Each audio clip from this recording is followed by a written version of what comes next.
Yo, how are you doing, folks? Welcome to episode 89 of the Simpa Life Podcast. It is another beautiful week here at Simpa HQ. We are back again to our regular Monday slots, as you may see. I took a little bit of time off the other week, as you may have noticed. Use that time to my advantage to plan and plot out the future of this little project of ours, which I'm not going to spoil and reveal to you all right now, but you'll be seeing a lot more standalone videos and content being produced over the coming weeks and months. So keep your eyes out for that and do subscribe, like, share, and all the usual shit. When you see it, please, every little helps. I'm going to co-opt and take that back from Tesco. Wait, unless they trademarked it. Somebody check with the trademarked it, because I can't be asked getting sued by an international supermarket. Anyway, sliding on to today's guest, there's a loose segue there, actually. If you look, international conglomerate, international travel, we're kind of moving in the right direction. Anyway, today's guest is an avid cyclist who between 2015 and September 2017 self-funded a 19,000-mile road trip on his bike, which I've subsequently found out is named Rhino, across Europe, India, Nepal, Australia, and New Zealand, all while vaping some of the world's finest cannabis in a herbal vaporizer. They are Roger Boyd, who is also, who is also the founder, of the healthystoner.com and .co.uk. Roger Boyd. Hey, Simpa, lovely to meet you. Thanks for having me on.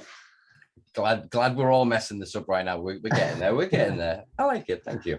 Pleasure. It's a pleasure. You've been on my list for quite a while, and you were bumped up it quite heavily by, I suppose, a mutual contact of ours that's putting on a certain event later on next month.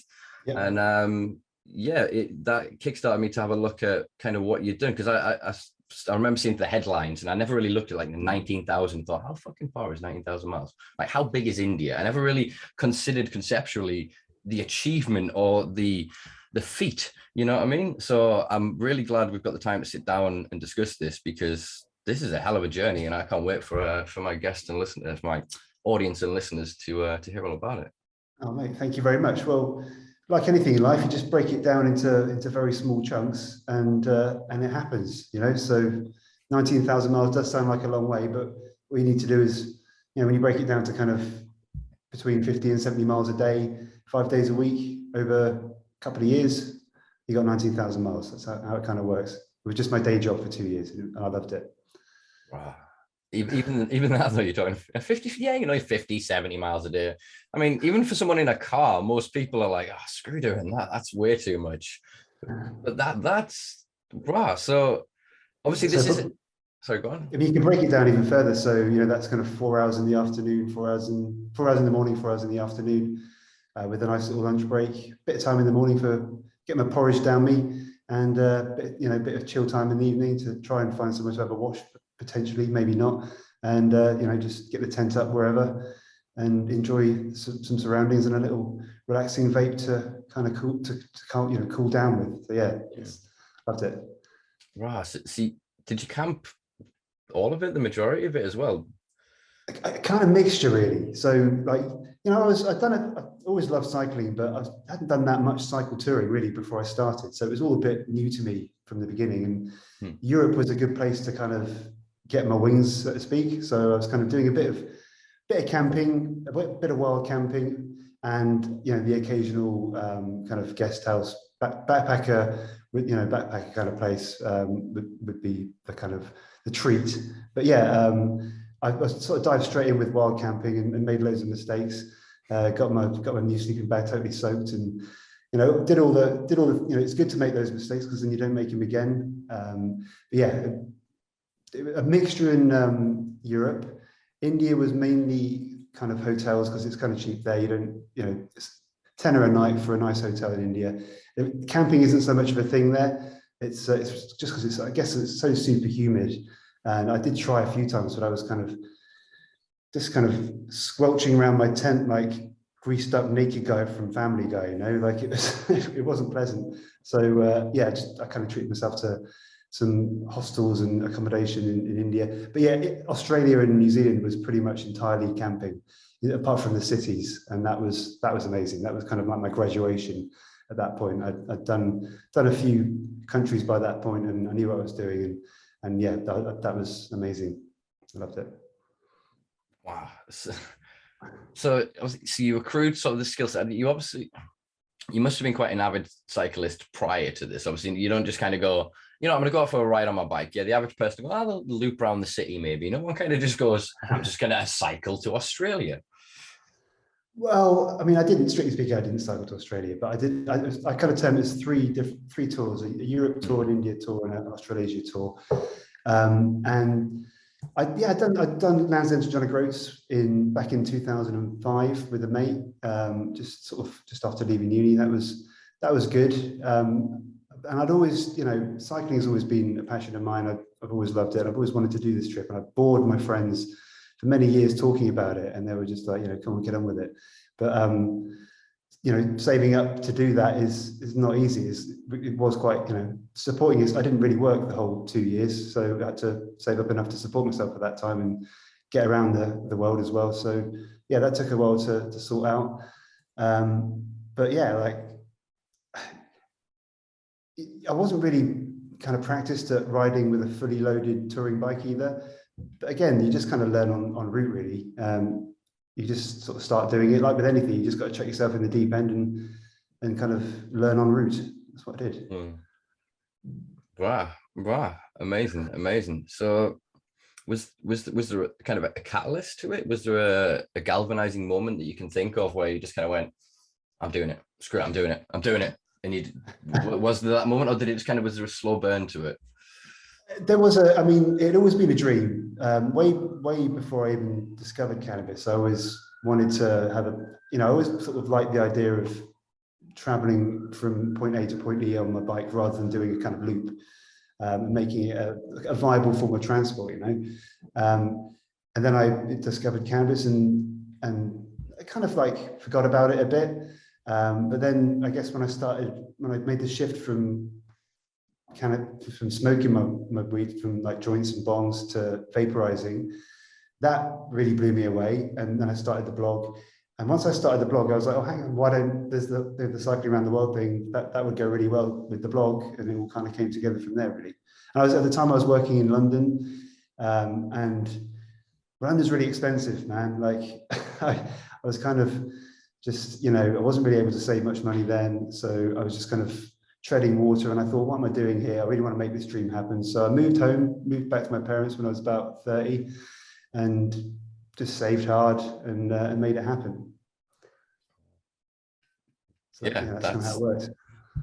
That's commitment in a nutshell. I mean, yeah, that's what it's about. I mean, a lot of people would then consider moving back in the parents to be a failure, but to make it a conscious decision to be able to have that wealth of experience and knowledge that you've now accrued of sort of different cultures and of yourself, your own limits, your own potential, I think that's invaluable. I mean, there's very few people get an opportunity to do that. And I think obviously a lot of people have these grand visions, but to actually have the fortitude to kind of just go, nah, fuck it. I mean, that's commendable, man. That really is commendable. Well, it's, I was in a place that I'm sure a lot of people are as well, where I had this job, and the money was all right, but I didn't love it, man. It wasn't a passion, and I could feel it. It was okay in the beginning, but I've been there for nearly 10 years, and it was kind of eating away at me, and I knew I wanted to change my life, and I thought that this is a good way to do it, and it did. It worked. So that's good. Excellent. So Europe came first. Yeah. So did you ride from home, the base at home, or did you sort of land in the continent and start from a base out there? I actually started in Newcastle. That was my starting point, partly because, as I mentioned before we went on air, my granddad was from that area, from Durham. But also I started on a charity ride, actually, for the big ride for Palestine. So I did that from Durham from Newcastle down to London. And that was basically the start. So then I cycled back to Hampshire, And from there, a couple of days to kind of pull my kit together fully, and down to Portsmouth, where I got the ferry to Cherbourg and started my sort of French adventure there, which was great. But it was cut short because I am 5 days into France, right? I'm in this campsite. The avocado is the most dangerous fruit or vegetable on the planet, right? So no, please explain. So I'm in this campsite. I'm pretty exhausted. It's like a Saturday. I didn't really have much food with me apart from a multi-pack of Twix, like a thing of camembert, and an avocado. So I thought I'm gonna have the avocado first. My mate had given me a brand new knife, like a really nice Gerber pen knife. Had the avocado in my hand, sliced through the tendons and nerve in my pinky finger, like blood's everywhere. I had to stumble to the next tent, scared this poor lady and her 2 kids, but got taken off to the local hospital. Luckily, every hospital in France specializes in something, and Angers Hospital, where I was near, specializes in hands. So so the next day I had the best hand surgeon in France operating on me, and it was all good, but he said I couldn't cycle for 6 weeks.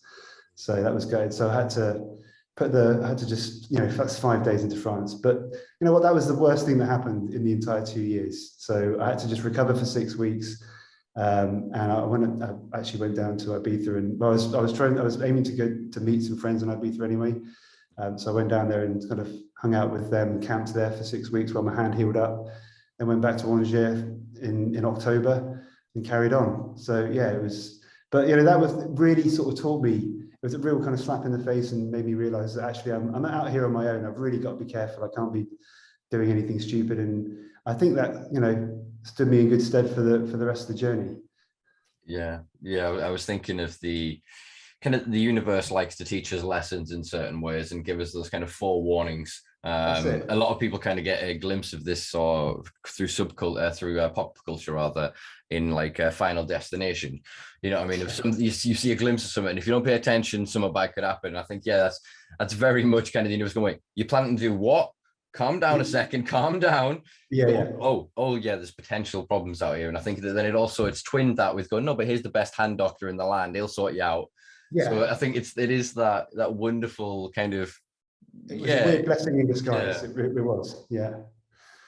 Excellent. So obviously you enjoyed your time, you healed up. So I did. What sort of route did you take? What other countries? So when I left, I was camping on this campsite where I cut my hand. Was a lovely kind of elderly French couple who were just really, really lovely people, and they let me just stash my bike and all my kit there in Angers. So when I came back in October, the temperature had dropped significantly, which was weird. It was quite cold by then.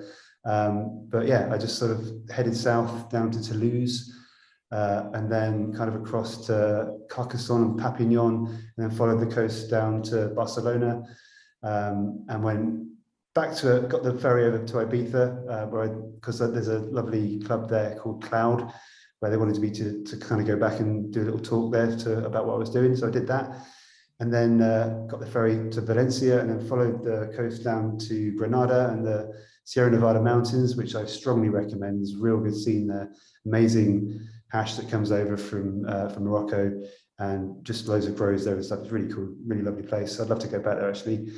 And then kind of followed my route back up the coast of Spain to back into France and up into the French Alps. Skiing's a massive passion of mine. I've done it. I was lucky enough to win a trip from work when I was like 26. So I've kind of been skiing since then, but I'd never done a season. And I got a job already at the ski resort, which I was going towards anyway.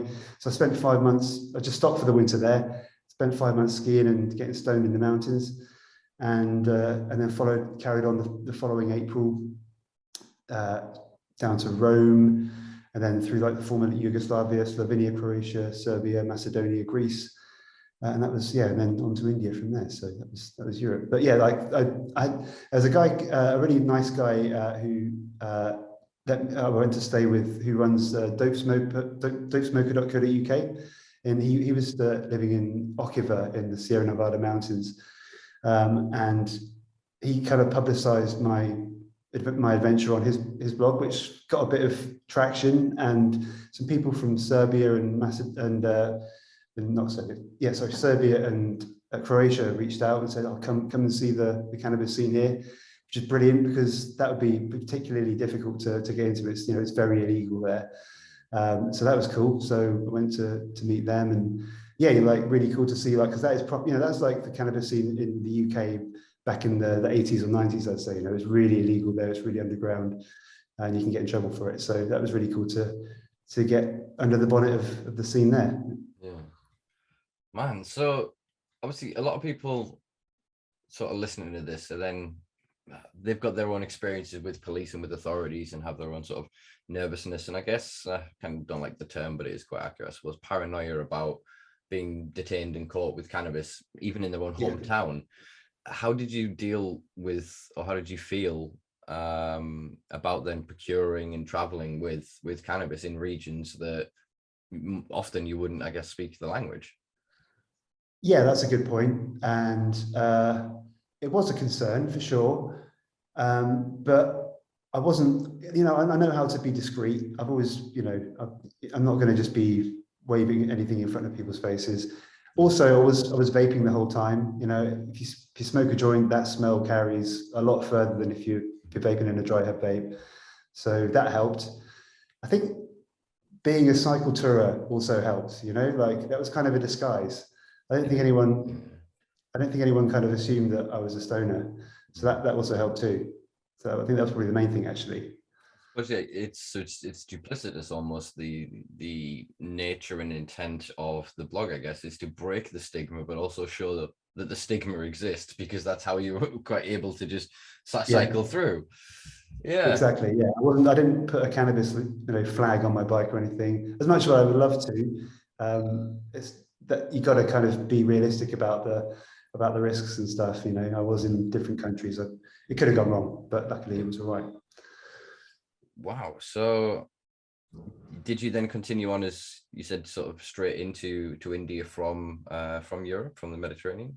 Yeah. So I mean, I am sure there is an underground cannabis scene in the Middle East. And from what I've heard, locals can get hold of nice hash and cannabis there, but it's a lot more difficult for tourists, and if you're caught with it, it's extremely serious. So as much as I would have loved to have gone through the Middle East and just done the proper, overland Middle East route, it wasn't really possible. I just kind of drew the line there. So I took a flight from Greece to south India.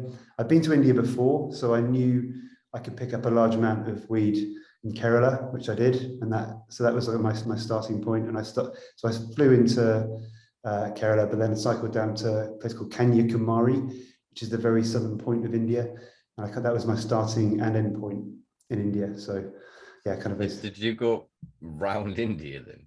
I did, yes, including Nepal at the top. Jesus. That's I'm just picturing it in my head. I've got like an old screensaver that I used to have as a kid, and it would go like scroll over the world, and I'm just imagining the outline of that's that's a couple of miles. So what does that equate to? I think it was 6,000 in total over 6 months. I have to check that, but yeah, it was around about 6,000 over 6 months, about roughly 1,000 a month. So the beginning of the trip was, I'm not going to lie, and it was terrifying. I was like, what have I got myself into? As I said, I'd been to Kerala before, but I didn't quite remember or realize how busy the roads are there. Because I kind of figured, around Delhi, that's going to be crazy, and Mumbai and all that. But yeah, I mean, the roads, it's very, very different to the UK. I mean, it's much slower for a start. So the traffic's moving a lot slower, which is obviously good. But it's just, there's a lot of it. There's much more of it. It's all kind of a bit more random. There's cars coming towards you on the wrong side of the road, which is normal there, kind of thing. That's allowed. So, it took me a while to know that, okay, right, so if a car's coming towards me, I've got to go right into the traffic rather than hang left, because that's where they are. I didn't know what to do initially. Yeah. There's also people are on their horns the whole time, which in the UK and Europe and most of the rest of the world is kind of an aggressive thing, isn't it? Everyone, if somebody beeps at you, it's like, whoa, what's your problem? But there, they use their horns more of a kind of an echolocation thing. Yeah. So it's so if you don't I am vape, you here. don't I am ring the here. bell. I am here. Yeah. Exactly. But diving into that with the humidity and the heat and just the craziness of the traffic. Initially, for the first month, I was like, just pleased to survive every day. but it kind of, once I got used to everything and just got used to how everything worked, that kind of faded away, and I really started to enjoy it. I did enjoy it, but it was just a bit of a struggle to begin with. Yeah.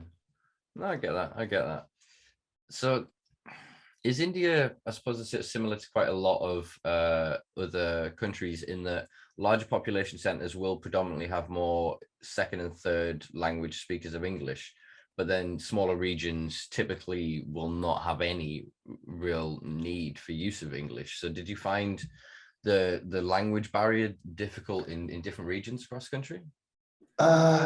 Yeah, I mean, I got by there basically, but there's each region of India has its own language. So there's it's not Hindi everywhere. There's a mishmash of languages, and the eastern side of the eastern side of India was kind of easier because that's where a lot of the kind of the British stuff was back in the day.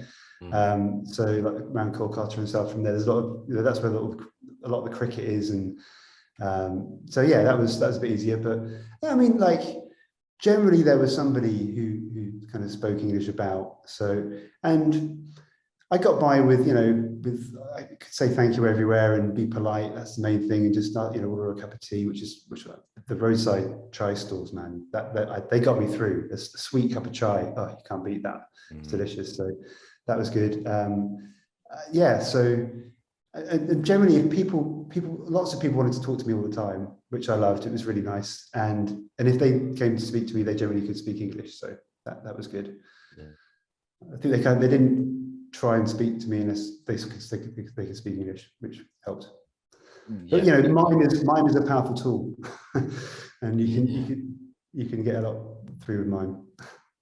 Yeah, true. I suppose linguistically, before we developed the neural cortex in front of our brain, we didn't have the ability to retain and structure alphabets and language in the same way. So although we had grunts and whatever, most things were gestural, which is why we still carry things like handshakes and fist bumps and elbows in kitchens and stuff. Nuanced cultures have different ways, and it's just almost a case of cracking that language, as you say, to be able to show common etiquette. And once you can show common etiquette, most cultures around the world will forgive your absence of language, because how are you supposed to know all of the languages? That's it, man. Do you know what I mean? It's humility, I guess. Exactly. Always with a smile and just friendliness, and that gets you pretty far. Yeah. So I mean, I suppose the other thing people, before we get on Australia, because that's the extreme one, I suppose, when people think of India, they think animals, they think a lot of wildlife. Yeah. So you're then riding off, major cities, there's roads. I suppose we can argue about the quality of the roads, or discuss that rather. But in other parts of the regions, I'm guessing it's very off-road, and I imagine that's more jungle, as in more like nature's spot. Man goes through nature rather than nature goes through man. Do you know what I'm trying to say? Very much, yeah. I mean, a couple of times I was riding through like tiger parks where there were wild tigers about. That was interesting.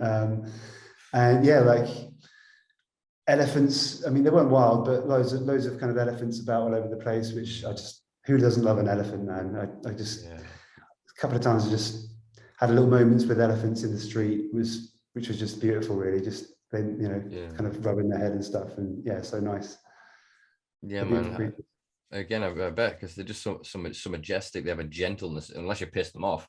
They have a incredible gentleness about them. And again, it's humbling to see something of that size move with such majesty, I guess. Yeah. At the same time, you do see quite a few shackled elephants as well, which is a bit sad to see. But it's still the cultural differences in different ways. I mean, I say that as a vegan. There are obviously stories that you see elephants, like I said before, they hold grudges, they get pissed, they are intellectual, they can work in packs and attack people and things. Not always at all. That's the same way of saying, like, not everybody, but you know what I mean? It's so I can't judge for what they're doing necessarily. Do you know what I mean? I can obviously feel bad for the animal and whatever else. I get that must be quite difficult. So obviously tigers and elephants and stuff. Is there a lot of sort of monkeys or native sort of creatures like that that are quite mischievous? Did you come across any like bag snatching monkeys or anything like that in the major cities? Yeah, I saw some. There were loads of monkeys in like Jaipur around there, in sort of Rajasthan, and yeah, they are quite. I mean, a couple of times I was riding. Once I was this little mountain in South Rajasthan called Mount Abu, and yeah, they kind of, you get too close to them. You think they look quite friendly, but you get too close to them, they all bare their teeth, and you wouldn't definitely wouldn't want to mess with those guys. So yeah, they're funny little guys, just sat there on the road, kind of eating banana and stuff. I saw one guy eating some crisps, so just sat on the road eating some crisps.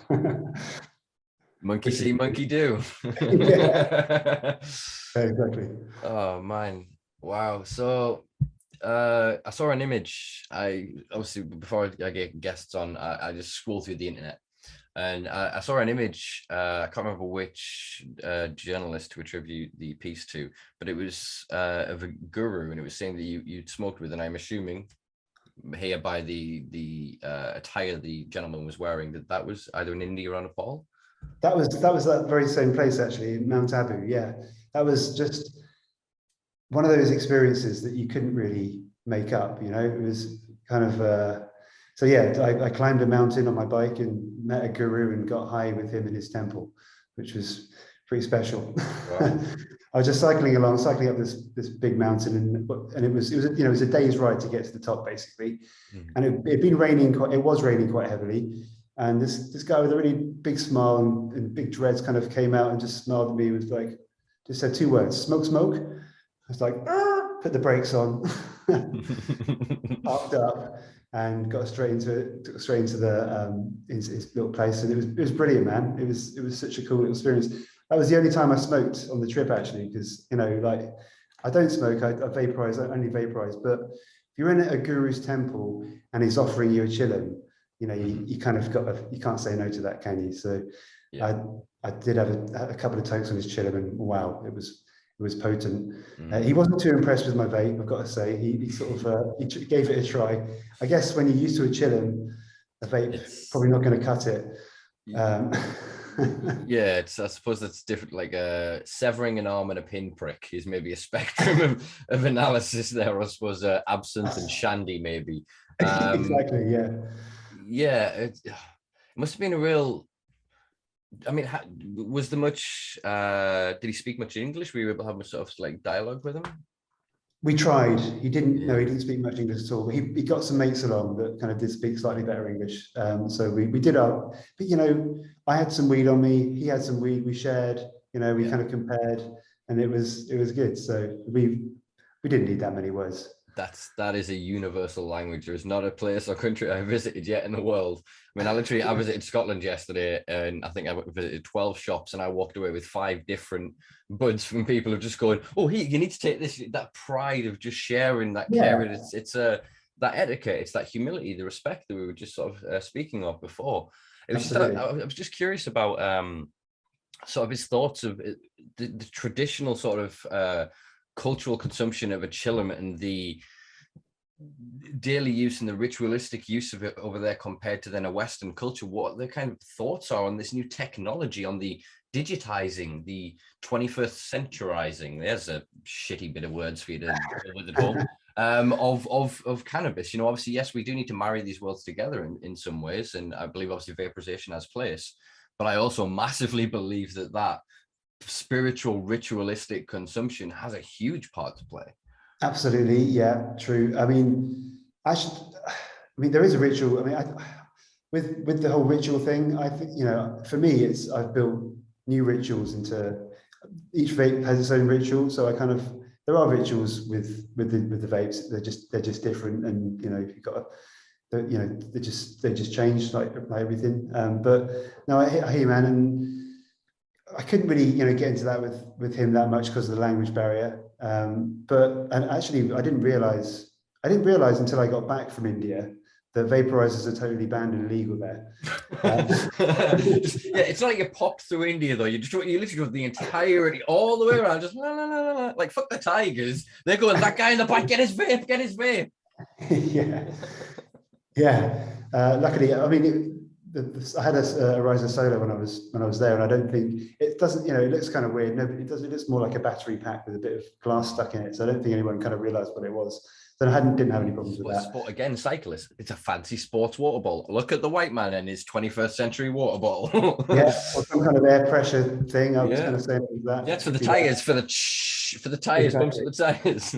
Yeah, and you can kind of get rid of that. It's kind of ambiguous looking. So but no, there is.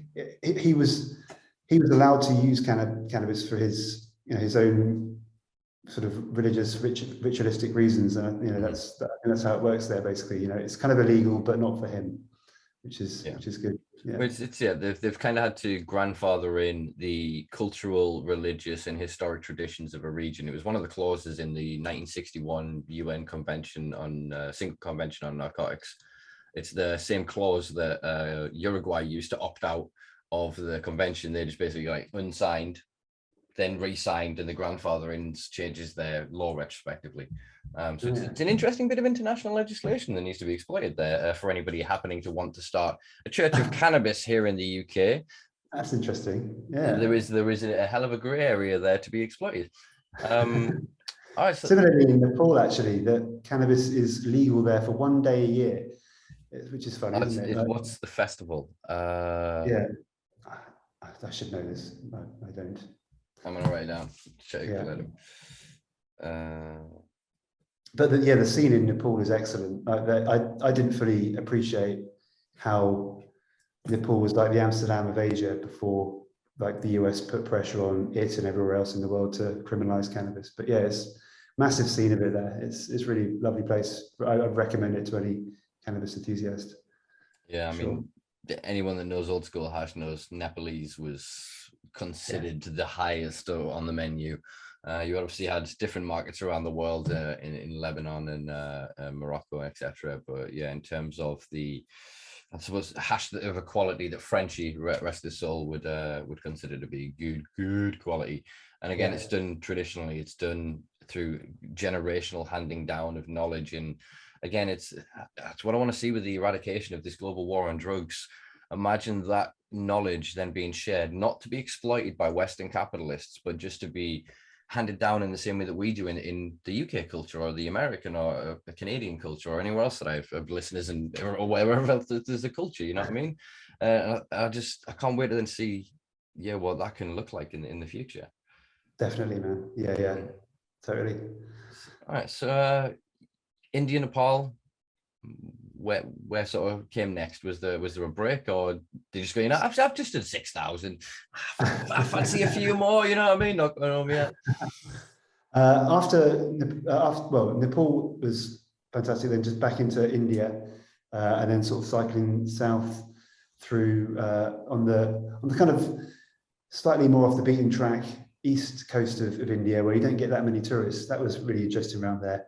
There was really some cool places down there, and found some really good weed towards the south, and then got back down to kind of completed my lap in Kanyakumari, and then from there left and flew off to New Zealand, where I was sort of started doing a bit of cycling in New Zealand. Unfortunately, I was taking an anti-malarial thing all the way around India, which is basically the one I chose was also an antibiotic, because it also keeps dengue fever away. So I took an antibiotic basically for 6 months, which isn't good for you, and that's not a good thing to do. And what I think happened is I must have picked up a food bug in that, like a parasite. I did pick up a parasite basically, but the antibiotic must have kept it away. So when I got to New Zealand, I obviously stopped taking the antibiotic, and I got just really, really ill. Like I was eating loads, but I was just losing loads of weight, and I had diarrhea and stuff. I didn't know what was going on. I kept on cycling until it kind of got to the point where I knew something was up. So I went to the doctor, and they're like, you've got a parasite basically. So I'd lost a lot of weight by that time. I was pretty skinny. So I decided I did cycle the North Island, New Zealand, and I hadn't seen my mum and dad for about a year by that point. They came out and hired a camper van, and we did like the South Island in a camper van with them, and I ate a lot and got my strength back basically. So that was really nice. So yeah, cycled the North Island, not the South, but I would love to go back and cycle the South because it was stunning. And then so we got my strength back. Had a month in New Zealand, and then from there flew over to Perth to start the Australian adventure. On full strength at that point. Yeah. So that was good. Yeah. Wow. I mean, a lot of people again at that point kind of go, I'm gonna go figure this out. We'll come by later. Again, have a committed family that are like at 30, Mom, I'm moving back. What do you mean you're moving back? I'm gonna cycle the world. What do you mean you're gonna cycle the world? So then goes, Mom, I'm ill. I'm in New Zealand. Do you want to come out and have a holiday out here, and you can feed us loads and take care of us? And that's supportive parenting right there. They're legends. Awesome. Yeah, they're great. I love them. Awesome. Yeah, wow. Yeah. And they're fun, they've neither of them have they've never touched cannabis or any other drug. Mum smoked when she was like 20, but I suspect it was kind of more social. She never really inhaled. Yeah. They're both. My dad is really anti-smoking, but it's taken me a while, as I'm sure a lot of people go through this journey with their parents of kind of like educating them, and like a bit of back and forth, and now they're fully behind me, so that's good. So I'm lucky, and I know a lot of people don't have that. Yeah, no, it's excellent, man. I've just had a friend of mine come back from Australia, and he drove I can't remember, from he did the southern bit, and he said, it took about 8 days. What the hell are you on about? And I went and looked at a map, and this is before I was even thinking about this. And yeah, the scale of Australia blows my goddamn mind every time I actually remember the size of it. Because when you look at a map, you're like, that little thing down there. Nah. But obviously all modern Western maps are geographically skewed to preface the Northern and Western hemisphere. Yeah. So yeah, Australia, where did you go there? Because I mean, Jesus Christ, there's some things there that want to nibble at you. Screw those tigers that are like, it's too fast food. I don't want that. But those little spiders and things, there's a lot in Australia. So tell us what you ventured down under. Well, luckily I wanted to do Australia in their winter, which for obvious reasons, for the heat, but also it's the creepy crawlies were all hibernating then as well, so that kind of helped. The snakes and all the spiders, they're generally kind of underground or not as active as they would be in the summer anyway, so that helped. I didn't see that many bugs and stuff. You think they're everywhere. That's the kind of image you have of Australia, don't you? But I didn't see that many, so that was kind of lucky. Considering I was camping everywhere, and although one time actually I was in my tent. I can't remember whether this was in Australia, but I just kind of looked at the bottom of my tent, and there was quite a large spider that somehow had got inside my tent, so that was a bit disconcerting. I don't know what it was, but I got it out quite quickly. I think one of my the general rule in Australia: the smaller the worse. Yeah, big, you're fine. I'll scare the shit out of you, but just bat him and get him out of your house. But if he's small, burn it down. Yeah, yeah. So now I started in Perth, Western Australia, which I think that might, if I was going to live in anywhere in Australia, I think it'd be there. That really kind of that kind of chimed with my ideal neighbour's view of Australia that I'd grown up with, like clear blue skies and just beautiful beaches, clean city. Perth is an amazing city. It was a really nice place to start. That was good. And it was a nice beginning as well. Kind of like, like I said, in Europe, it was like a bit of a kind of easy beginning, because there's a lot of stuff in Western Australia to explore around the coast. Like Margaret River area is really beautiful. There's a lot of wine growing around there.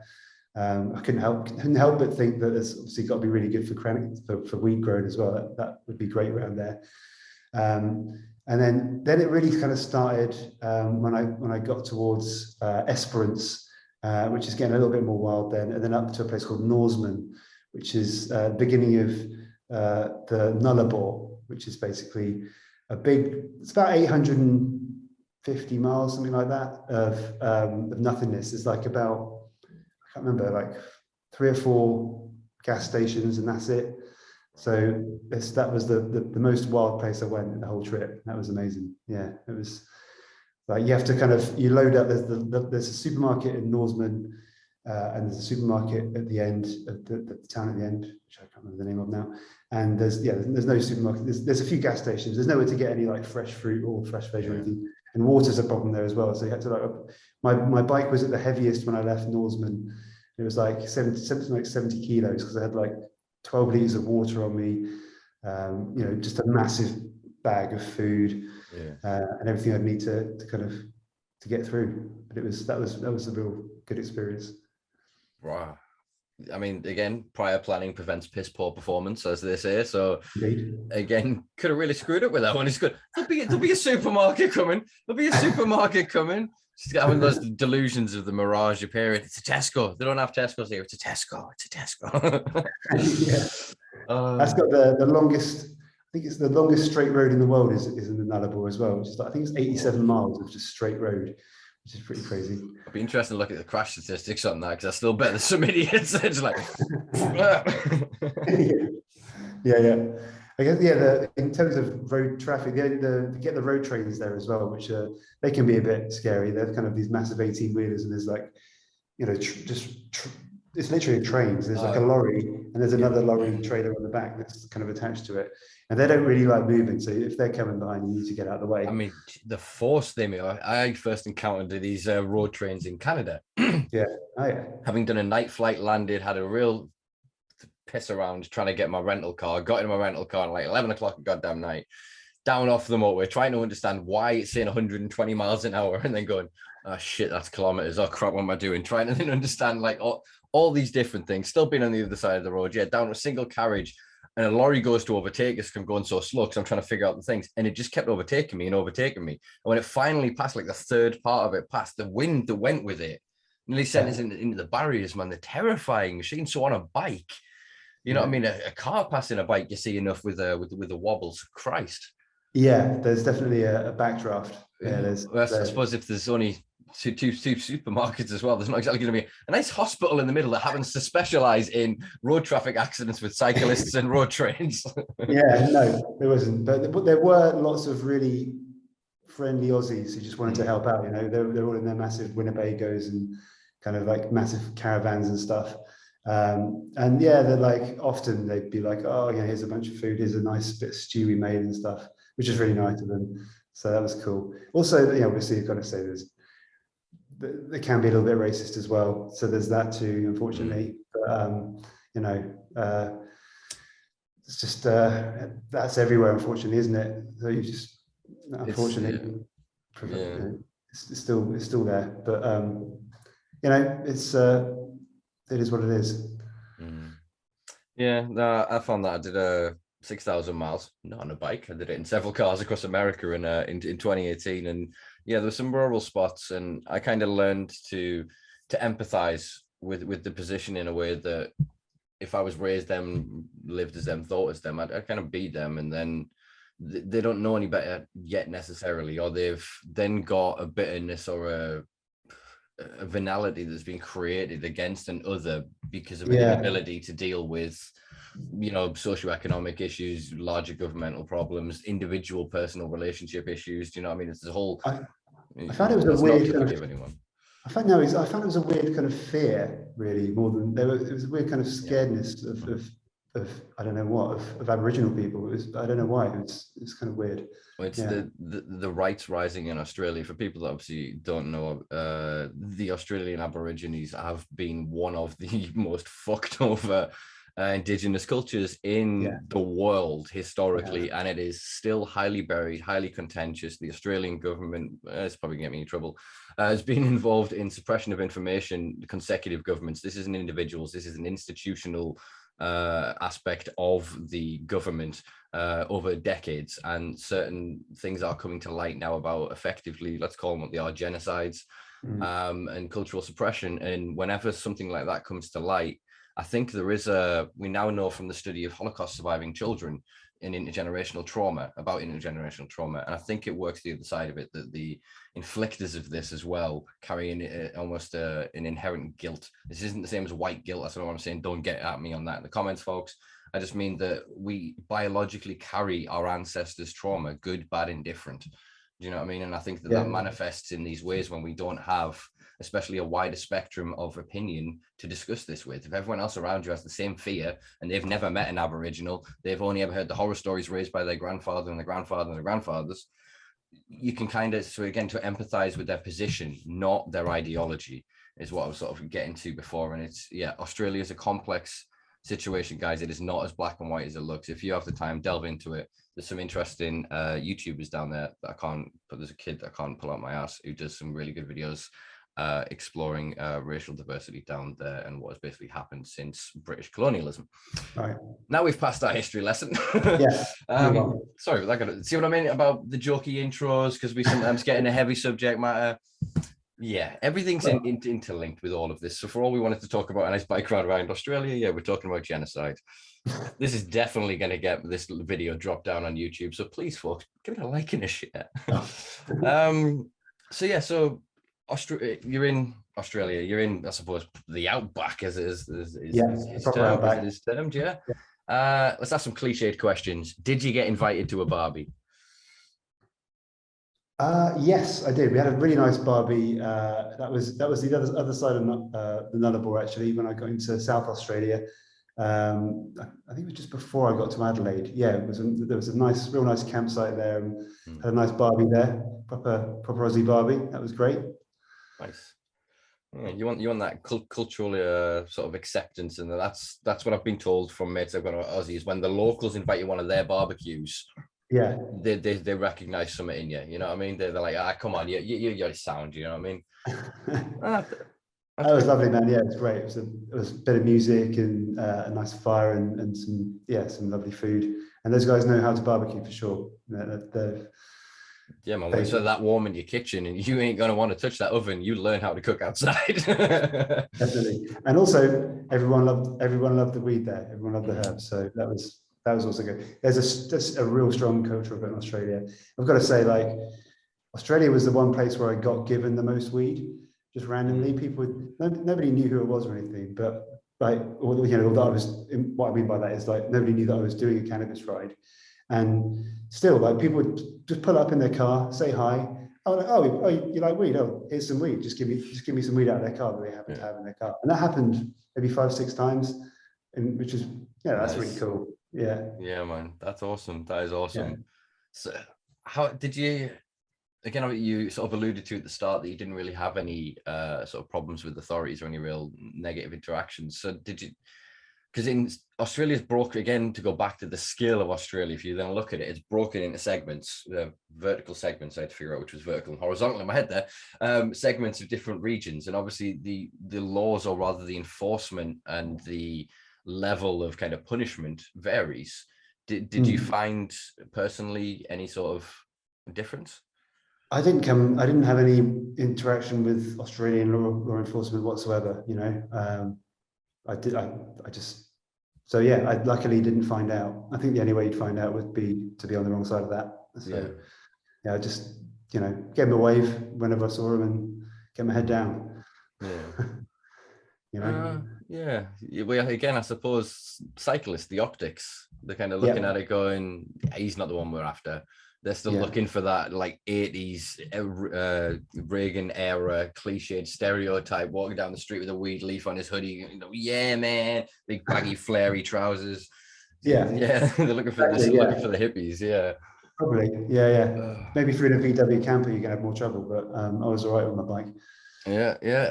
So obviously I gave away the name at the start there. I found out your name is the bike was named Rhino, and it seems to have a hell of a lot of durability and strength. If you're chucking 70 kilograms of weight on it, it's gone through that many thousands of miles. Did it make it unscathed? It's a beast of a bike. It's got kind of horns on it, but it's got bar ends. That's why I call it Rhino, and it's just really strong. I've just done like a week. I've just come back from a week cycle touring around Devon and Somerset, actually. So that it's still going strong. I had one issue with it. Like, I hit a massive pothole in India. It was dark and I was riding along. I don't know how. I tried to find the pothole just to see it, but I couldn't because it was dark. But it must have. I don't know if you cycle or not, but the force on my hands, like when when it went into this pothole was just, like, it really hurt. It's just weird, like, because that doesn't happen. And yeah, the tire went down immediately, and I cracked one of the rims. So that was a problem, because these, it's like the most, it's basically a Land Rover Discovery bike. Basically, it's like the most kind of adventure-y bike you can get. But so to break the wheel, it must have taken some force. But I'd made friends already in Udaipur with some Indian people, and one of them lived in Delhi. So I got in contact with him and was like, do you mind if I get a new wheel sent over from the UK to you? Which I did. And then the wheel, it was still rideable, and I probably could get away with it. But bearing in mind that I was heading into the Himalayan foothills in Nepal, I wanted to make sure that I had, the wheel that wasn't going to crumple up there. So yeah, I decided to get a new one built, and yeah, got it sent to my mate there, and got it all fixed up and sorted out. So it worked out. Excellent. See, it's why it's good to make friends wherever you go, folks. Bear that in mind. It's not what you know, it's who you know, I suppose, is another one of those old adages. Yeah. What was I just thinking about there? My brain's just gone off track. I said one of the things I noticed again when doing sort of research for this is that you are obviously quite keen to go to other regions. Obviously, you spoke before about the Middle East, and I agree that slowly there are obviously movements. The leaders of the Islamic faith in Iran, for example, have basically made moves to stating that drugs can be interpreted as necessarily not sinful, even though they are still nationally illegal. We're obviously seeing in Afghanistan, they're in conversation with a German company, and have been for quite a while now. Obviously, this blew up massively in the international press. There has been a second story of this to say that they are allegedly moving towards signing a deal, which would again change the culture there, because then if the Taliban are suddenly growing and trading this to then be stoning people to death for it, suddenly becomes, at least optically, not necessarily very good. Obviously, we know about people say, like, shout out the guys in Pakistan that are doing the land race projects, and they've been working on this for decades, really securing their own genetics, really trying to catalog what is around in these regions against a backdrop of prohibition, against a backdrop of extreme criminality. So as you say, there is some real thriving underground cultures there, and I think it just needs certain international pressures, as we spoke of in Nepal and other regions, to abate. And when that happens, there'll be an opportunity, I think. But to go back to my original point, without going too off track, is that bike is a beast, right? The company that made that bike should be paying you to do your next road trips. If that doesn't show longevity of a piece of equipment, I don't know what is. Because the world is 22,500 miles in circumference, something like that. I think it's 30,000. Was it 30? Yeah, I think so. So you're not that far off. Either way, you're over halfway around the world at this point. So that's the ultimate marketing right there. Surely your North American, South American, Middle Eastern trip, we can bump that up, get you to 30,000. The man that rode around the world, we can hide the high for them. They can, nah, and then your side is the high. Yeah. We can paint it as medicated if necessary. Indeed. The thing is, I think that's what those bikes are designed for. That's what they do. So anyone that buys one of those bikes is going to is more than likely going to do a trip like that. So I think they'll probably be oversubscribed with people, promoting their bike. But it's actually a local company to Bristol. Actually, they're down in Somerset, in Bridgewater. They make the best touring bikes in the world, and it was worth saving up for, definitely. And it's still going. I'm just happy that it came back and it didn't get nicked as well, which is always good, because bikes do have a habit of going walkies. I was gonna say, it's not you park your car on the street, you click the alarm, and you're like, somebody might smash a window, steal the radio. I was like, the whole thing will be there. Might not have tires, but it'll be there. Yeah. So how did you find security of this? Because I suppose then, obviously, wild camping, you learn as you kind of go of how to sleep with your stuff and how to prepare an area around you that you would know if somebody's coming. Not necessarily traps, but in terms of the way you set things up and the things you move, etc. But then obviously in areas where you're then having to pay to stay in regions, were you able to, did you sleep with your bike in the same room? Did you have that trust? Were you able to emphasize to these individuals without going, this is worth a shitload in my life, without going, hey, steal this thing? Do you know what I mean? Yeah. Most of the time, I can't think of a time where they didn't let me have it in the room. Most of the time, yeah, in India and stuff, I just had the bike in my room. They were cool with that. While I'd always lock my bike to a tree while I was wild camping, so I'd know, and I had a tent, a full tent with me, so I'd put all my panniers in like the porch area, and then have the sleeping area. So you know, it's all pretty self-contained, and also I hear your point actually about kind of setting traps and stuff. I never did that. I just made sure I was pretty well hidden, you know. So I'd be in like a place where there'd just be no reason to go unless you were looking for somewhere discreet to camp. So that always helped as well. Although having said that, when you're in a forest and it's dark and you can hear weird noises, you do sometimes still get a bit freaked out, but it's just your imagination. No, yeah, it's took me a long time, many years of sleeping outside and deliberately going out on like no moon nights. Yeah. But in terms of like, I didn't mean sort of setting trap, but in terms of the way you prepare your site. So I learned for a few reasons. When I set up a campsite, before like I said, abandon my tent and I just take a hammock and a thermal sleeping bag or whatever, I'd always dig a fire pit, find local rocks, seed it, then clear the ground all around it so I can walk around baroot. But also so that then there's a boundary where anything that cracks a stick, anything that rustles leaves is at least beyond that boundary. And I went one further when because I wild camped in Colorado, and I didn't realize until the third day when I drove down, and the ranger basically was like, "That's, you know, this is bear country, right?" And there was this giant wooden carved bear in the thing, and the ranger station was called something Black Bear, and I was like, ah. And it's but in that I knew there was kind of wild animals. So again, I cleared the area, but I've dragged in like fallen trees and just sort of just stack them slightly. So anything that naturally moves through the forest, they move to the easiest path. So they detect it coming up and they just meandering to where they have to move the least amount of energy. But it has the added benefit when you wake up in the morning, you get tracks. So when I've camped in the Dales and the Yorkshire and stuff before, and I've had like rabbit tracks, like in the it's like a fine sort of earth dust and the like degraded leaves and stuff. So it's a very mulchy sort of ground, so it captures prints really well. So you can see what wildlife moves around you. So it's a fun curiosity and a bit of safety. And I suppose it's a slight bit of paranoia because I suppose I go to the woods to often take mushrooms as well. So I want to know what's around me at most times. Yeah, I mean, if you've got bears around you, that's a whole different other thing, isn't it? I've not been anywhere with bears yet. Well, actually, no, that's not true. Actually, Macedonia had bears and wolves, but I didn't see any. I think Canada's a different ballgame. It's definitely on my list, of course. I'd love to experience that, but yeah, not done that yet. I'd have to take some advice from the locals, I think. I was going to say, Canada feels very, very set up if done at the right time. That's a very much an east-west. You know, you go Toronto to Vancouver, and this, you get every flavor of Canada in that way.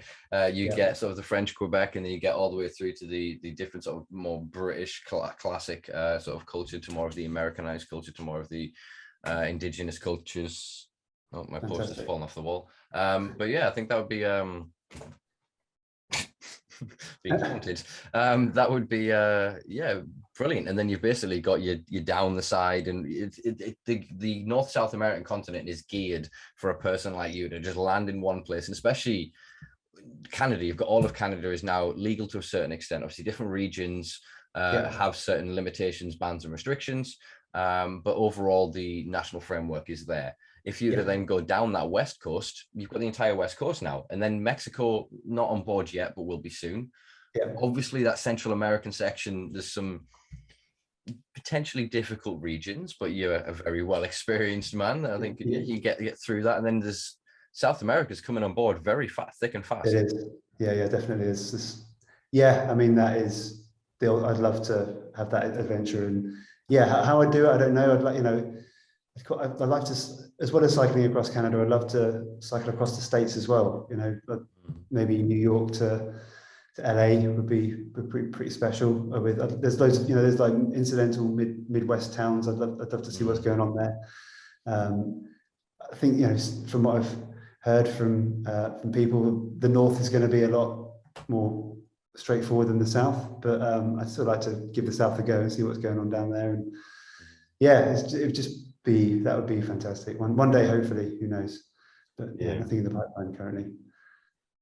Okay, I mean, there it goes. Wow, that to even think that it's I'll just this and there's the world kind of thing, because effectively it is. I mean, I suppose Africa is another continent, really. Indeed. I suppose a lot more complex again, because we were talking about, supermarket here, supermarket. You're not really, it's not geared in the same way to be able to, I suppose, acquire the same resource and maintain it over some very spaced out terrain, really.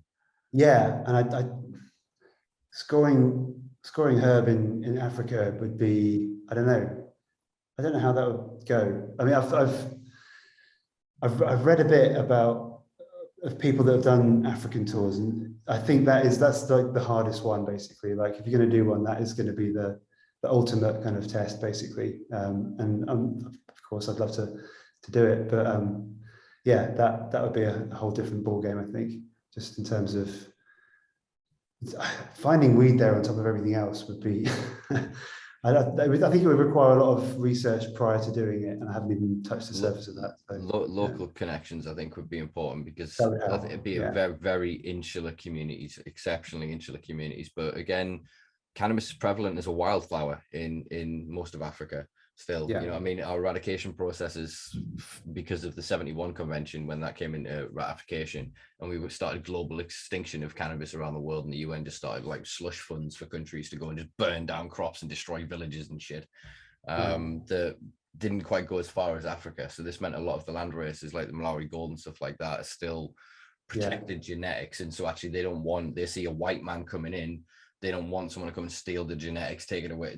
They're protecting this, that's their legacy, that's their heritage, and they want an opportunity to develop that, you know, locally, nationally. And it's probably going to be one of the last regions to come on board, I think, because Africa is mineral and resource rich beyond anything else in the rest of the world. Yet that's not helped them because of Western exploitation. And I'm not going to name any companies from any particular countries right now that may happen to be exploiting processes going on in Zimbabwe, in Laos, and in South Africa. But yeah, I mean, I have spent a few months in South Africa many years ago, and there is a definite scene there as well, like as you say, the Malawi gold and Swazi compressed, which I tried a few times as well. There's some real nice strains there. So there's for sure a culture that just, I mean, Daggers is known, that's poor pronunciation, Dagga, as South African is, but for cannabis, a slang for cannabis, has been decriminalized for several years sort of there, but the creation of an actual domestic marketplace in tourism, etc., has been deliberately hampered. It was more allegedly, I'm stating here, in my opinion, the laws were changed to allow for Western exploitation of cheap labor and rich soils and cheap water rates, etc. But yeah, it's something that will slowly come on board, and I think so. There's plenty of opportunity there. You're obviously a healthy stoner, so I think you've got longevity in you yet. You know, you've clearly got the legs for it. I'm going to stop with these jokes because they're terrible. Yeah, well, exactly. Yeah, but it's I've got many years of cycling left in me yet, so we'll see where we are in a few years, definitely. I suppose actually is a comparison. We're going to hold the British government to task here. Then, how would you find cycling in the UK? Do you feel safe on these roads compared to places you've been around the world? That's a good question. Actually, I've been doing a bit of food delivery riding since I've got back, which I've really enjoyed. Just as a bit of a side hustle, and so I've been, most of my riding for the last 2 or 3 years have been on a single speed around Bristol, which has been great fun.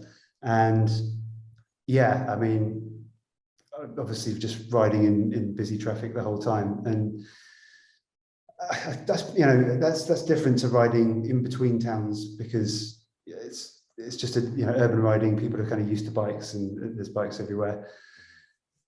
The UK isn't bad for cycling. There are definitely worse places, but there are definitely better places as well. You know, I think towns and cities are things are moving forward now. People realise that it's not great to use cars for short distances, and why not bike? It's better for your health, better for the environment. It's cheaper. But with the fuel prices right now, it's a no-brainer, really, isn't it, to just get on your bike rather than driving to a few miles down the road.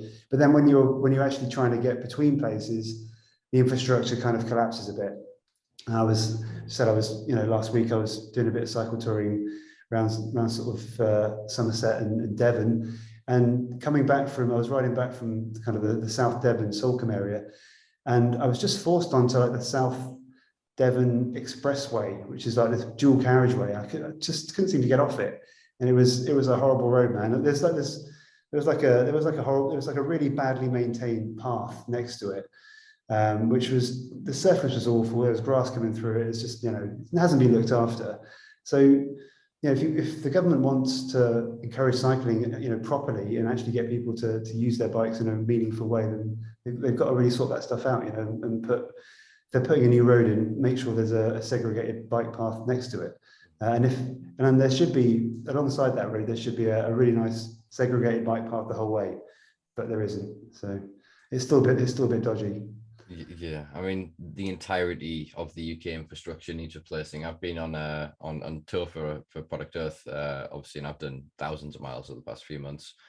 And I'm looking at all of these cities, and if you don't raise your eyes above shop level, everything looks brilliant. Everything's grand. Look at all this shiny infrastructure. Look at this brand new tarmac they've laid for the 15th time in 4 years. Look at all these shiny new signs telling us 15 different contradictory things and ways that we're going to get fined. And everyone's just like, la, la, la. But if you actually look just above it, look at the rotten nature, look at the bricks crumbling, look at chimneys falling, look at the windows that haven't been replaced since the 1800s. Look at the actual state of this shit.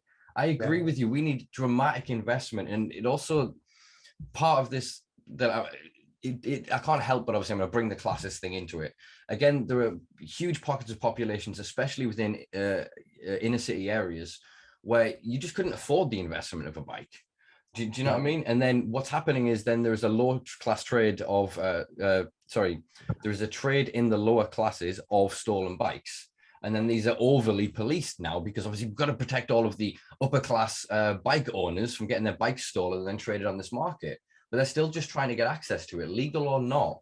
Moralistically aside, put that aside second, they're still just trying to gain the same sort of transport and access. Yeah. And so we need these government incentives, these grants, these systems to be able to incentivize people into these ways. And especially what we need, in my opinion, is an acknowledgement of what is happening when cyclists are getting that buzz, because it isn't dopamine, it isn't serotonin, it's an endocannabinoid response in your system.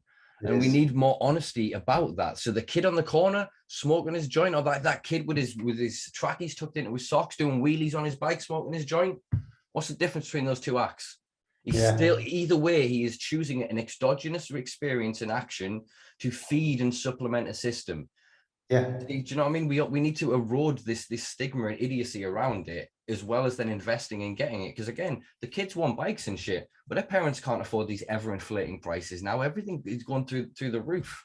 And it's difficult, because then the infrastructure reflects, oh, well, these people are spending £1,000 on electric bikes, so we need to design the infrastructure for electric bike. And it's like, well, partially yes, but only a small proportion of people will. So that will change, like the turning circle, the top speed, where they can go, etc., etc. The culture of how the people will ride. And so that'll then mean that the infrastructure again isn't fit for purpose. So we need that wider conversation ultimately. Sorry to go on a bit of a rant there about the infrastructure of the UK government. No, absolutely, I totally agree. Yeah, I mean, we're very car-centric, as most of the world is, and we need to really make bold steps to try and move away from that, So yeah, I mean, high-speed rail that doesn't just go an hour up the road and save 40 minutes. I mean, there's things we can do. If you look at China. Jesus Christ, China over 30 years. Look at the evolution of their high-speed rail. Look at China and its bullet train, maglev and bullet train technology. We could revolutionize travel in this country, but again, it becomes cost. So I can drive to London and back 2 or 3 times for what it will cost me to get to London once on a train. Yeah, and that's crazy, isn't it? Why is that? Yeah, exactly. And so it's the same, like again with the bikes, but then the investment, especially now with, I think we should use this as a PSA as you as a cyclist, actually. Sorry, guys, you're going to learn some stuff. But if you're a driver, it's probably going to save you some points here. So perk up and pay attention. Obviously, they're trying to adjust the laws and trying to make it more integrative. Again, trying to save them money on investment, going, there's going to be more cyclists on the road. Rather than protect the cyclists by creating separate infrastructure, they've now created, obviously, new rules for drivers. So a recent rule that came into effect is a passing distance is 1.5 meters. Yeah. The number of people I see on bikes in front of me that take the bike and go literally so fucking, I take the full other fucking lane now to ensure, because even that's like, is that 1.5? I'm picturing a grow tent. I'm literally going, is there a grow tent between me and this person? You know, because again, a lot of cyclists now carry what do you call them, GoPros and whatever else, and there's a lot of police forces folks are now having discretionary units and emails and accounts set up for people to upload that data, and they are going after drivers. People are facing fines, they are facing points. Yeah, safety on all sides. no, that's good. It's good that that's being properly kind of looked at now. And yeah, there is a kind of weird, certain drivers just don't want to go on the other side of the road. They kind of, they see that as, I don't know, it's just, I think it's fear. I think they're scared, and you're somehow making them, you're in my way and I don't want to, and it's that. And so they then get angry. Fear leads to anger, and they're scared of what they don't know. To go back to even the racist thing we were talking about before, they don't know what's going to happen if they go to overtake you. They're worried of all of these scenarios in their head because, in my opinion, they're a nervous or fearful driver. They then get enraged at the fact that you've then made them unsafe, and they don't want to make themselves further unsafe. But they forget that the person, not in metal cage, that's the thing that'll be damaged to you. Because if you're only overtaking them at a slow speed, because if you're overtaking a cyclist at high speed, you're a twat. You're a fucking twat. I'm sorry, but you are. Yeah, exactly. Yeah, you are. But it happens all the time, and it's weird. You just get used to it. But you kind of, just kind of forget that. Oh, you just kind of get numb to it. But yeah, it is bad. Yeah. Do they count cyclist deaths in road traffic statistics? I'm sure they do. They must do. Yeah, I think they do. I think that's something that should probably be separated and highlighted. And again, you need, yes, punishment as works to a certain extent, but hey, let's look at prohibition. Did any of that fucking work? Education is key here. Like they changed the rules about pedestrians as well. So for you who don't know, folks, a pedestrian has the right to cross a secondary carriage. So if you're driving down a main carriage and you're turning into a side street and a pedestrian is going to cross, they've got priority to cross. So the reason all these pedestrians are walking in front of you and you feel like you can run somebody over is because they've got right of way now. Yeah. We've got to keep up with the highway code here, folks, because literally you can top up your license and get a totting offence, which is 12 points, automatic suspension of license for your indicator being out, your fucking washer fluid not being in, your fucking tire pressures being down. There's so many different things out there that as drivers, educate yourselves on, because when you do, you'll be a safer fucking driver. And also tire pressure saves fuel consumption as well. So check that one out as well. This is an educational podcast today, folks. Welcome to the Simpa Life Road Safety Podcast. I can tell you on a bike as well, man, like having the tires pumped up properly makes it a lot easier to ride. It really does make a big difference. So, I can feel that in my legs. Your engine is definitely going to be sucking up more fuel if they're not pumped up properly. Very true, very true. So one of the other things that I found out, I'm not going to dob you in. Don't panic. But I did find out that you ride and write, I suppose, under a pseudonym. So I'm quite interested to know where Roger Boyd came from. Right. Well, I needed it for a start because when I first started the blog, I had a normal job in sort of IT, technology, sales, marketing, and there, I had to be really careful because if they found, and I was kind of doing that on the blog, started the blog on the side for a couple of years before I left my job. So I need to be pretty careful that they didn't find out about it, because I don't think they would have liked it very much. So yeah, I needed to come up with a pseudonym. I didn't have one initially. I was kind of like, I was kind of messing about with sort of various different terms, but then I had the blog up, and somebody from a magazine called Details in the US contacted me. It was my first proper kind of bit of exposure, first kind of interview in a magazine, which was cool. And he just gave it. The whole article was actually about medical cannabis, and it was a kind of weird piece actually. It was about kind of it's still a vice kind of thing, it's which I think was a kind of strange angle to take. But anyway, I was in it because I was my thing. I'm a recreational user, and it does help me. I guess it helps that, there's a medicinal element to everyone, isn't there? But my main thing is I'm a recreational user, And he gave me the name. Basically, he put. I didn't ask for the name. There was no discussion. He just put Roger Boyd in the article, and so I went with it, and that's how it came about. Interesting. The mystery kind of deepens now. I want to find the journalist. Why this name? Since I found out it was a pseudonym, I was like, but it feels like the right name for a cyclist. Why does it feel like the right name for a cyclist? I guess it does. Yeah, I don't know. I think it's quite more. It sounds more American to me than an English name or British name. Yeah. I was talking to one of my friends the other day about nominative determinism, which is the study of people whose names correlate to their employment. So, Tom Baker, and he runs a bakery. Right. There's many more absurd ones I've seen. There's quite a lot. The more you look at it, it's quite a funny thing to delve into.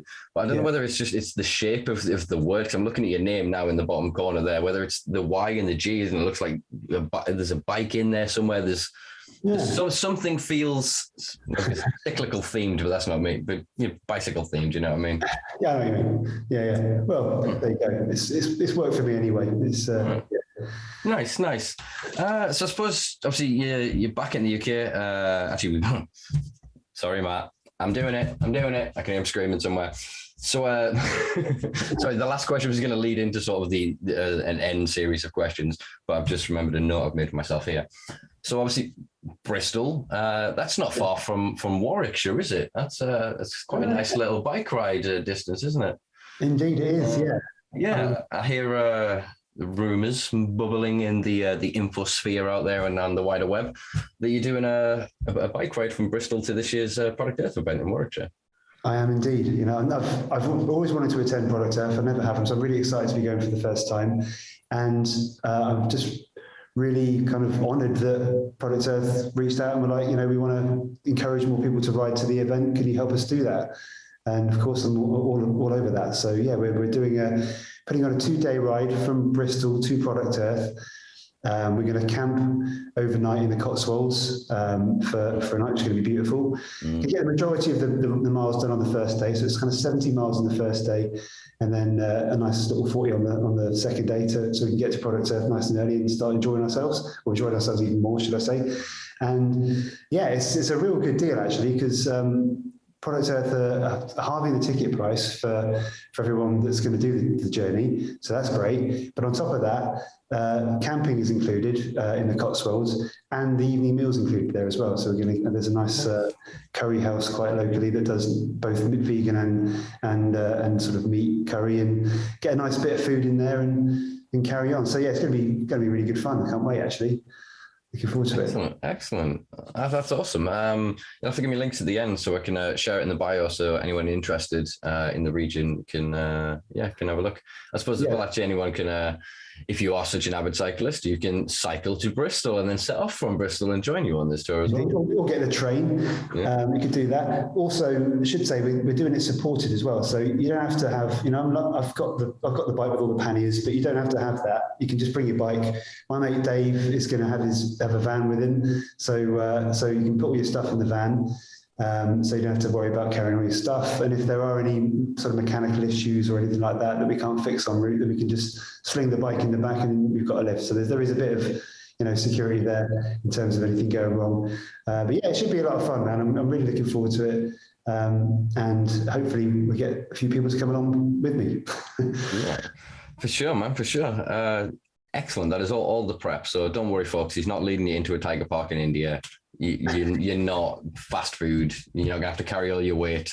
I think it's a brilliant initiative, and it's excellent. I'm quite surprised that it's going to be your first year at Product Earth. But I'm glad it's your first year in a way, because you get to experience it. I kind of wish I could go back to my first year, because that's what kickstarted me to start everything I do, was walking into that place many years ago. Oh, great. Amazing. No, I can't wait to go. Really looking forward to it. Yeah. There's some really cool people going. So Puffco are going, which I see from the States, and some pretty big names there. So Jonathan Pye as well. Yeah, I'm really looking forward to seeing his presentation. That's going to be hella interesting. Indeed. Yeah. So can't wait. It's going to be great. Yeah. Excellent. There you go. I fulfilled my obligations. I'm joking. So I suppose actually one of the questions I really wanted to ask was, How was that's my northern coming through. How have you found sort of the level of stigma from when you started this as you've gone? Obviously, you said you've kind of won over your parents, but how do you find the average person sort of interacts with you? How do they sort of portray that, that level of preferential stigma, if at all? Well, I work where I'm doing this call from now is a co-working space that I work from. So there's so I'm interacting with lots of different people here, and Bristol's quite a liberal place, so generally people are pretty cool about most things. There's still stigma, of course, around lots of aspects of it. Which, I think having conversations with people just helps. You just talk things through, don't you? That's all you can do, really, and see where those ideas on their side come from, and just try and just put my side of the argument across like we do, and see where it goes. You're not going to convince everyone, but you can try at least. It's a constant battle, isn't it? Not a battle, but it's a constant thing that you have to kind of work at. And we'll get there one day. We're not quite there yet, but we've definitely made progress. And I think the whole CBD thing coming up, there's the CBD shops everywhere now, and that's really helping the normalization of the plant and getting people kind of used to it. So that's definitely a step in the right direction. We're definitely moving in the right direction, aren't we? Yeah, it's awareness. Awareness first then begets education, which begets in being informed, which then is that erasure of that anger, fear mechanisms. That's what most people will bump into in terms of how stigma will manifest. Sorry about that. In terms of how stigma will manifest. So you'll either get an angry person, oh, what you smoking, really dangerous drug, blah, blah, and you'll get all this hysteria and reefer madness kind of rhetoric. Yeah. And on the other side of it is then, it's sort of this fear of, it's going to do this, it'll do that, it's this, it's that, it's this, it sneaks into rooms and kidnaps children. Do you know what I mean? Yeah. It stabs babies, it does blah, blah, blah. It's obviously hyperbole, but you know what I mean? And those come from an absence of awareness, of insight. And like you said, even just being able to see that leaf on shampoo bottles, on toothpaste, for all I'm pissed off at the co-option of a culture and the fact they're doing fuck all to effectively end prohibition, they're just kind of cashing in. But as you say, it has this kind of erasing effect on this stigma and this perception of cannabis being something dangerous and evil. Yeah, which we know it isn't, right? It's just a slow kind of tide and what kind of water eroding that kind of those ideas of just the more it washes over, I think the more that'll go. Actually, one thing I do find, like, it's a lot of the guys who used to enjoy cannabis a lot and then stopped and now hate it. I kind of get that a lot. Like a lot of guys that kind of maybe I don't know, just had a bad experience with it, maybe just let it kind of get in control of them a little bit too much, and then they go really kind of the other way and get really anti it, which I find interesting. So I have kind of a few conversations with those guys. Yeah, I find that they're often people that relate to similar mentality of. I'll preface this by saying no offense to anybody. I'm speaking a concept that I'm creating as I go here. In the like of Alcoholics Anonymous, in the people recover or people. There's a point, an ending of an old life and the creation of a new one. And it's an override, in my opinion. Again, don't get at me in the comments here. In my opinion, or actually get at me if you want. I try to get to them, but it's difficult. So you might end up talking to yourself, so I apologize. But what I'm trying to express here is that, the drug is then almost the thing. It is the totem. It is the stand-in that is then, that's the thing. And as long as I don't touch that thing again, that old me won't come out. So it's almost an absence of consciousness and awareness of the evolution of self and an inability to forgive oneself for old things. I didn't do that. The cannabis did that. I didn't do that. The cocaine did that. I didn't. Do you know what I mean? They can immediately draw that line and I'm not that person now. And it obfuscates them from responsibility. And I'm not saying this about everybody. Again, I just think of Russell Brand, for example, someone I really respect. Yeah. But his attitude about drugs and alcohol and whatever else, it feels entirely, in my opinion, that mechanism manifesting and predicating. And I would love him to be a guest at some point or to interact. I've given him a card in the past, but not got anywhere. Sent him an email in the past, not got anywhere. Well, we keep persisting. But I'd love to have that conversation, because that's what I believe is happening there, is that this new persona and identity is predicated on the ego's manifestation of a new personality. It's not the whole acceptance of everything that's been. And I say that as someone dealing with CPTSD and complex trauma and going through trauma therapy and all the rest of this shit. It's the shadow work, as Carl Jung described it as. You have to do all of it. You know, look at, again, for all being co-opted by the right wing, but even like Nietzsche and other sort of 17th, 18th century philosophers, it was all about this internal work. It was all about accepting of your darkness and then knowing to not do that. It's not hiding it and then, oops, it slipped out, and then going, well, that wasn't me, it was this thing. Do you know what I mean? Yeah. No, that's a really good way of putting it. No, I totally agree with that. I think you put it perfectly there, mate. I can't really add anything to that. But and I'll also add this to anybody listening or that knows anybody. I would love to have a conversation with somebody on this platform that has that stance, that genuinely is in a position of authority, or they are making rules, legislation. And I just love to have that conversation with them, because I honestly do believe, and I say that again, if I've had to accept my own shortcomings, I am not a perfect person. None of us are. We're all fragile, fallible, frail, fucked up individuals. Indeed. But you have to then learn from your mistakes. You have to then sit with it, meditate on it, understand why you did that thing as much as why whatever happened from it, and why you don't want to do it again. Because if you don't understand the starting lesson, as the Buddha says, mistakes will be repeated until lessons are learned. And it will repeat in the most comical ways. The older and wiser you get, you laugh at your 20s and you just think of that. There's 5 years. I just did the same thing over and over and over and over again. And life got progressively worse. And then all of a sudden I went, I'm not going to do the thing. And my life got better. It wasn't the thing. It's you. It's all us. And it's just about, individual responsibility, I think. So it's conscious drug consumption. And I think you embody that, in terms of the way that you've done this. You know what I mean? Again, to challenge that stereotype, cannabis doesn't make you lazy. But if you're lazy and you smoke a lot of weed, guess what? You're not going to go cycle 19,000 miles. You're not going to get off your ass and go and change the world. It's not the weed that's doing it. Do you know what I mean? But it still takes personal motivation. And I think that's what you're an inspiration for, in my opinion. Appreciate it, mate. Thank you. I just find that, we haven't really touched on this, but just cannabis and exercise go together incredibly well for me. We talked about the endocannabinoid system, that you get that runner's high, which, you get that without cannabis anyway, but it just gives a little oomph to it that takes it to a different level and really, just basically makes exercise so much more fun for me anyway, and for a lot of, definitely for many, many people out there. Like, it's just it really motivates me to go and do exercise, to go on a bike ride, because it's just going to be, like if you sat on a bike for 6 hours, it can get a little bit boring.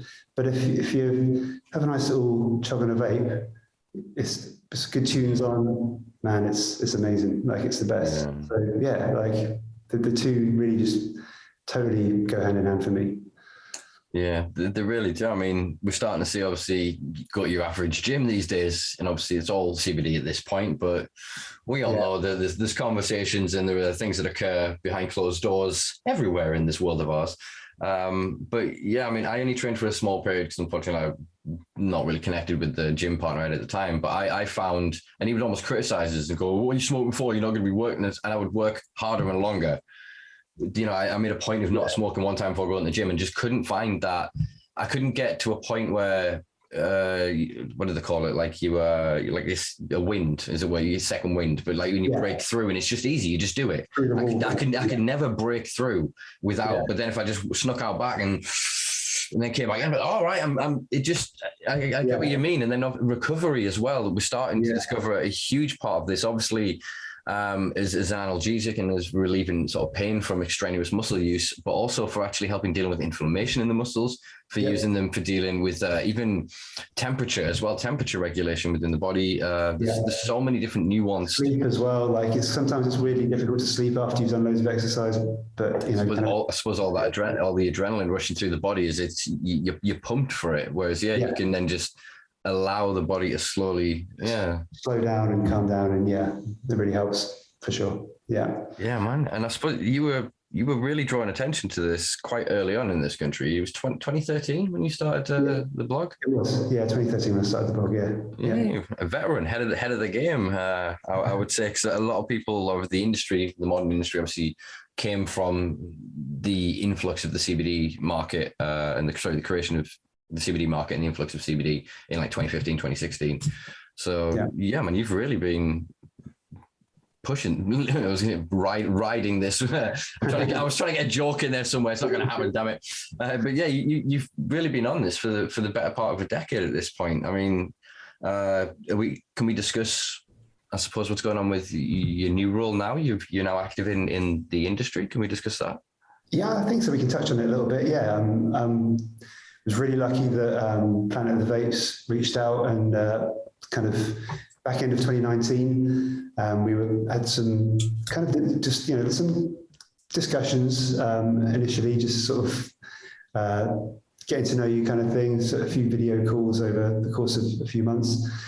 I was working in the airline industry at the time. Since I got back from my travels, I decided to do something completely different. I was working on the blog, and I was optimistic. I thought that something might come of it. So I just thought, I'm going to do something that I really want to do. And so I became a cabin crew on an airline. I won't say which one. And I had a great year, man. It was fantastic. It was really good fun. But yeah, I was doing that, and end of 2019, Planet of the Vapes reached out. And so it was a long, kind of drawn out interview process. They're a great company to work for, and obviously they wanted to make sure that I was the right fit. And as luck would have it, I got through. And the lucky part is, just as I was, they were kind of saying, right, we want to go full time with you now. COVID hit. I got basically put onto furlough with the airline, and it was a smooth transition into working full time as a vape expert. And that's what I've been doing for the last couple of years, helping my North American brothers and sisters with their vaporizer needs, which has been great. It's a dream job, man. Nice. Just to clarify for the audience, that's Planet of the Vapes US, as in herbal vaporizer company, not Planet of the Vapes nicotine vaporization company here in the UK. That's right. Yeah. Little legal disclaimer as well there, just in case anything. I'm very mindful these days that I put so much fucking content on the internet that at some point I'm going to be stood in the courtroom in my 40s and they're going to pull up some obscure fucking video, and I'm going to get, so everything time I say something, I just kind of go allegedly, or whatever disclaimer I can throw in there. You know what I mean? Yeah. That's wicked. So you've come full circle. It has come full circle. We wouldn't really be having this conversation if that hadn't happened. Well, maybe we would, but I'd probably still be working a job where I couldn't be open and honest with who I am. I wouldn't be able to put my face on the internet or anything. So that's really given me the freedom to be able to do that, which is great. Nice. And the team is fantastic. We've got some really great colleagues. My boss, Larry, over in California, is just an absolute legend. He's in his late 70s. He's just a brilliant guy who he's my new guru, really. He really helps. And we've got Addy in Solan, Addy's in Costa Rica, Solan's in India. There's a real global team at Planet of the Vapes, as you'd expect. Well, across the planet, yeah. Yeah, it's a great team, and I'm very happy and blessed to be working there, definitely. Excellent. Well, I'm glad I'm not going to name drop you, that you are able to be joke again. Just that you are able to be public with this. It's my vision for everybody that the industry is wide enough that the purse becomes deep enough, that we incorporate all of this. We draw the boundaries around what is, not what they want. That everybody gets this opportunity to be public, to be proud, to be out and open. Do you know what I mean? Because again, your story's an inspiration, man. I mean, yes, you should be doing your work and whatever else. I was going to say, fuck this, but no. Do what you're entitled to and do what you want to. But you should be in schools, man. With these bike safety lessons and shit. That should be incorporated as part of your drugs education week, of going, well, here you go. We're going to introduce you to this guy, Larry. Larry has been in and out of prison about it, and maybe somebody with mental health and addiction and show spectrums, and then you're just there and then with your bike, just going, yeah, kids. At this point, I've done 35,000 miles. I think it's that awareness needs to be shown, not just inside of our community. So I think it's brilliant. Yeah, you're at Product Earth, but I mean, this story needs to be in larger spheres, not just in the ragtop press. It should be an actual sporting, inspirational fucking tale. Do you know what I mean? Because it's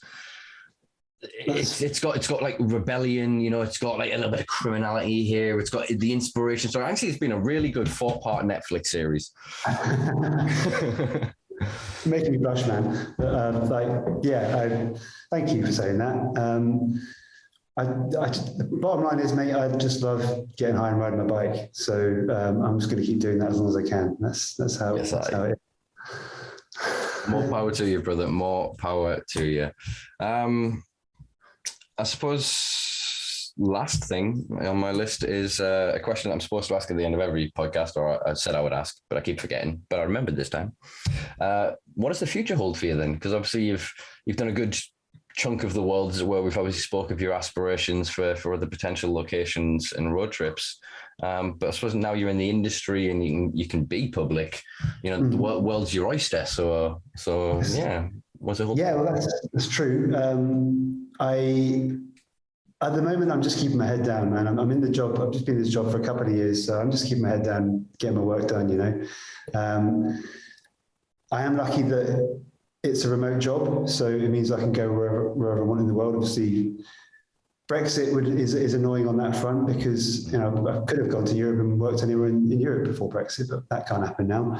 So yeah, that's to consider. But yeah, I can do the digital nomad thing a bit where we're allowed. So that's pretty exciting. And yeah, as I said, just keep my head down and keep working and go from there. I think that's all you can do, isn't it? Yeah, man. Yeah. No, I respect that. I get that. Yeah. Excellent. Sorry, go on. Sorry. No, what do you say? That's. No, but I get that. We've covered a lot of points, and I do tend to talk my guests to death. I think that is one of my trademarks and USPs of this podcast. Yeah. So, where can people keep up with you online? Healthy Stoner on Instagram. My blog is healthystoner.com or .co.uk. And yeah, just put Healthy Stoner into a search engine, you'll find me. Excellent. Well, there you go, folks. Do check out the blog. There's some wonderful visuals on there and a great account of, I need to call you your real name there, Roger's road trip around various parts of I suppose Europe and the Eastern world. Here we just drawn the world down. It could be east and west at any point. It's a fucking sphere, people.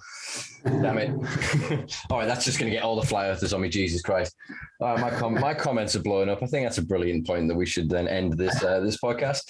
It's been a pleasure, Roger. Thank you very much. I look forward to seeing yourself and hopefully many other attendees that have come with you at Product Earth this year.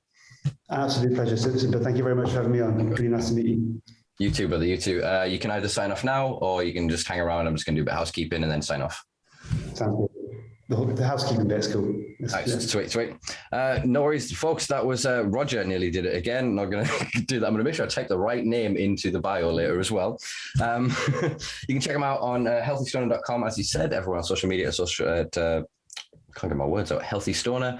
We'll include a lot of the links below, including some of the more favorable and less kind of ragtop press coverage, because I think there's some actually really good write-ups done by some journalists that have covered this quite sympathetically. Weird that my own name was in that. I always forget. Anyway, back to the rambles. Check us out everywhere on social media at The Simpa Life. Do check out thesimplelife.com, although it is a little bit undermanned right now. I've got a guy coming in. He's going to do the job. Yes, I'm incompetent with technology. I'm figuring it out. I don't have a background in IT like our wonderful guest today. But yeah, I potter through because of the support you find, folks. So check us out on patreon.com because that's where the money's keep the lights on. So check it out. All right, peace, love. We'll be back next week for episode 90 with... somebody, a guest. It'll be wonderful. You'll enjoy it. Peace.